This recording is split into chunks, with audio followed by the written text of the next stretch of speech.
এক বল্টু পল্টু কি সুন্দর ঠান্ডা। এমন ঠান্ডায় চল কিছু বরফ কুড়িয়ে নিয়ে যাই, বাড়িতে গিয়ে আরাম করে শুয়ে থাকবো। আজ এরা যত মাথায় সব বুদ্ধি বরফ নিয়ে যেতে চাইলে সব গলে পানি হয়ে যাবে। তার চেয়ে চলেন এখানে বসে বসে কিছুক্ষণ গল্প করা যাক। আচ্ছা, আপনি কি ভূতের গল্প জানেন না? কিছু ভূতের গল্প শোনান। তুইও কি বল্টু ভূতের গল্প শুনতে চাস? হ্যাঁ হ্যাঁ, আমার অনেক ভালো লাগে। ভৌতিক কাহিনী শুনতে আমি অনেক পছন্দ করি। এই বরফের রাজ্যে কিছু এমন প্রাণী আছে যারা মানুষ খেকো, এবং তারা মানুষের গায়ের গন্ধ পেলে ছুটে আসে মানুষকে খেতে। আমাকে মাঝখানে থাকতে দে, আমার অনেক ভয় লাগছে রে।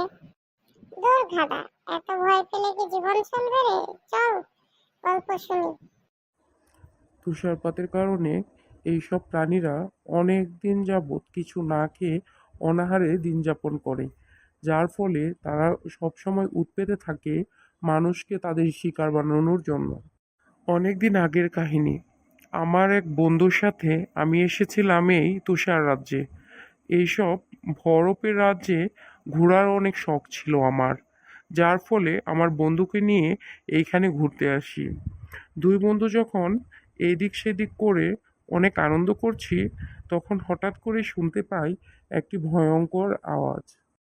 তারপর কি হলো দাদু? তারপর আমরা দুজন এদিক সেদিক তাকিয়ে খুঁজতে লাগলাম কোথা থেকে এই আওয়াজ আসে।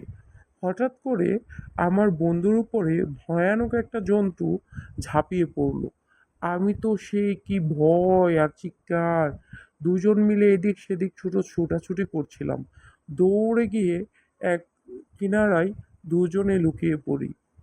এত ভীত ছিলেন আপনি? আরে বেটা, ভীতু না, সামনে পড়লে বুঝতে পারতি।